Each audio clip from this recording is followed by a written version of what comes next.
Bonjour à tous, on commence comme d'habitude avec les titres de ce nouveau JT. Le RAM vient d'ouvrir ses portes aux parents. Le relais d'assistante maternelle a accueilli il y a quelques jours les parents pour présenter la structure. Un beau moment d'échange, nous verrons ça dans un instant. Un groupe d'Allemands est arrivé il y a quelque temps à Luçon dans le cadre d'un échange avec le lycée Atlantique et le collège Bossier. L'occasion pour ces jeunes de visiter la Vendée bien évidemment, mais aussi de parfaire leur français. Enfin, le 16 mars, Luçon fêtera la Saint-Patrick.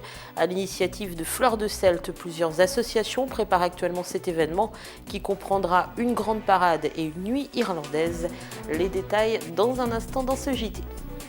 Mais pour commencer ce journal, revenons sur l'incendie qui a fortement endommagé le week-end dernier les entrepôts de l'entreprise GDE dans la zone industrielle de Channay. Le feu s'est déclaré peu avant 23h samedi.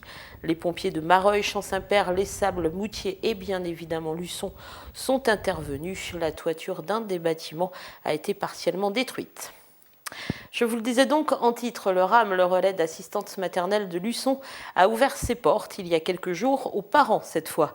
Cette structure qui fonctionne depuis 1 an accueille 2 matinées par semaine, les enfants mais aussi leurs assistantes maternelles. Les parents ont donc pu découvrir la structure et surtout ce qui s'y passe. Le 26 janvier dernier, le RAM, ou relais assistante maternelle, fêtait les 1 an des matinées d'éveil. Les parents étaient invités, l'occasion pour eux de découvrir les locaux, un moment de convivialité entre professionnels, parents et enfants. C'était très bien, il y en a eu une très bonne participation. La plupart des parents ont répondu, également des enfants qui maintenant sont à l'école, donc qui ne viennent plus aux matinées d'éveil, mais du coup qui ont répondu présents, qui ont fréquenté le RAM au tout début du coup, et les parents sont venus, ils étaient ravis de découvrir le lieu, parce que c'est vrai que nous sommes ouverts la semaine. Les parents n'ont pas forcément la disponibilité de se déplacer pendant nos activités. Et là, ils ont vraiment pu voir les différents espaces du RAM. Et je pense qu'ils ont été ravis de cette matinée. Les parents ont donc visité ce lieu où chaque mardi et jeudi, des assistantes maternelles se retrouvent. Elles viennent ici accompagner des enfants qu'elles gardent. Les matinées d'éveil se déroulent donc le matin, donc de 9h45 à midi. C'est un lieu, un moment en fait où les enfants viennent avec leur assistante maternelle et on fait différentes activités d'éveil, mais aussi beaucoup des activités de motricité, également aussi des temps plus calmes de lecture avec les enfants et tout simplement un moment d'échange, que ça soit entre les enfants et aussi entre les assistantes maternelles entre elles. C'est un bilan positif pour cette première année. Donc, par exemple, là actuellement, nous avons 11 assistantes maternelles pour 18 enfants. Ce qui fait 2 groupes de matinées d'éveil. Donc les centres maternelles peuvent venir 1 fois par semaine avec les enfants qu'elles gardent. Un bilan positif pour ces matinées d'éveil qui sont un moyen d'échanger sur la profession. Les assistantes viennent y chercher des conseils sur la garde d'enfants, mais également des réponses sur des sujets plus techniques. C'est vraiment un lieu qu'elles peuvent échanger et aussi pouvoir aussi échanger avec moi si jamais elles ont des questions sur leur contrat, sur les modes de garde ou même des questions un peu plus précises sur des enfants. Et on est là vraiment pour les informer et également les orienter. Suite à cette rencontre, le RAM souhaite renouveler les manifestations. Il prépare pour juin un spectacle autour de la musique. Dans le cadre d'un échange scolaire entre le lycée Atlantique, le collège Bossier et le gymnasium de Welsheim, une ville située près de Stuttgart, 52 jeunes Allemands et leurs professeurs viennent de passer une semaine à Luçon. Initié en 2002, cet échange en est à sa 6e édition et forcément il a pris cette année une nuance particulière puisque l'on fêtait le 50e anniversaire du traité de l'Élysée. Pendant une semaine, les jeunes Allemands qui, vous le voyez, ont été reçus en mairie ont pu donc visiter la Vendée mais également peaufiner leur français en assistant notamment à quelques cours au lycée Atlantique. Un lycée qui propose d'ailleurs une section européenne allemand et des cours d'approfondissement de la langue de Goethe. Les jeunes Français qui accueillaient les Allemands séjourneront chez leurs correspondants à Welsheim du 11 au 18 mars prochain. Partons du côté de l'Irlande maintenant avec une fête très célèbre là-bas, la Saint-Patrick. Elle sera célébrée pour la première fois cette année à Luçon. Ce sera le 16 mars prochain à l'initiative de l'association Fleurs de Celte. Et d'ores et déjà, la préparation va bon train. Les préparatifs vont bon train. Fleur de Celte a réuni récemment une dizaine d'associations qui d'ores et déjà a décidé de s'investir dans cette Saint-Patrick. Une fête qui aura donc lieu toute la journée du samedi 16 mars et qui comprendra 3 points forts. La première, c'est précédée d'une semaine commerciale qui va avoir lieu chez les commerçants du Sonnet par des vitrines décorées et le jeu de la chasse au trésor pour les enfants et adultes. Une belle vitrine à gagner qui sera quand même intéressante. La deuxième chose, c'est la grande parade carnavalesque qui va...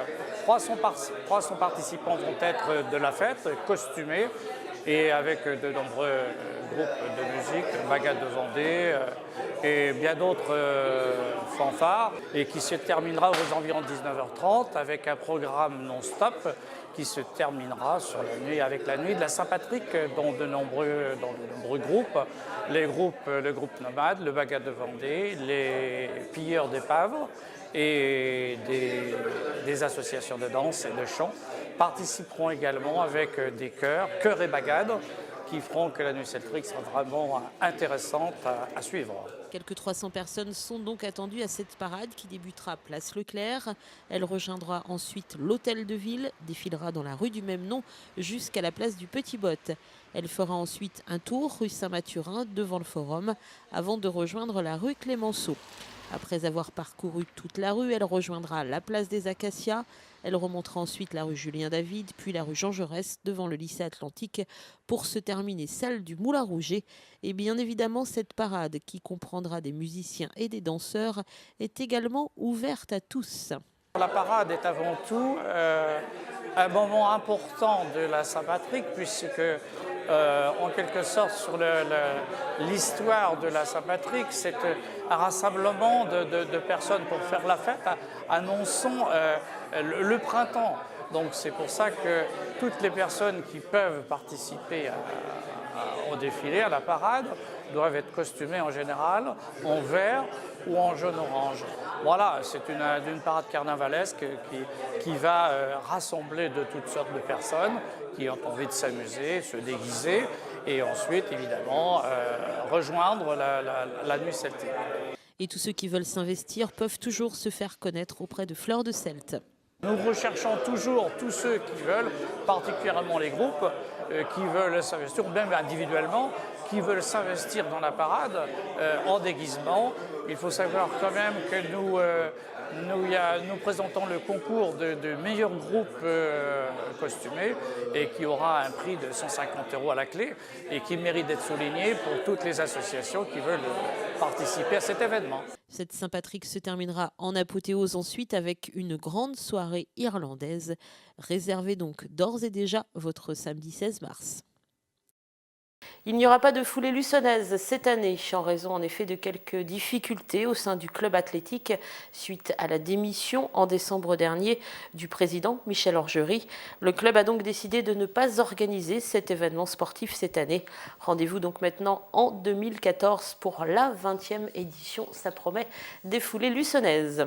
Sport toujours avec le programme du week-end en football, championnat de CFA. Ce sera le derby retour, très attendu bien sûr, entre Fontenay et Luçon, ce sera donc au stade Jean de Mouzon. Et puis rendez-vous à 20h ensuite au Commet pour un autre derby entre le Luçon Basket Club et le Pays des Olonnes. Au match aller, je vous rappelle que c'est Olonne qui l'avait emporté, mais de 2 petits points. Il y aura donc de la revanche dans l'air.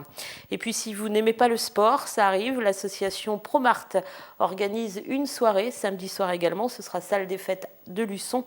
Si vous avez entre 7 et 77 ans, si vous êtes amateur de chant, si vous aimez la musique ou toute autre performance artistique, cette soirée scène ouverte est donc faite pour vous. C'est l'occasion bien sûr de monter sur scène, alors n'hésitez pas. Donc samedi à partir de 20h, salle des fêtes de Luçon. Voilà donc pour l'actu, on se retrouve demain pour un nouvel IMAG. Il sera question des portes ouvertes des lycées Saint-Ursule et du lycée agricole de Pétré, puisque nous recevrons les 2 chefs d'établissement qui nous présenteront leur projet. Lundi, bien évidemment, une nouvelle actu. Salut!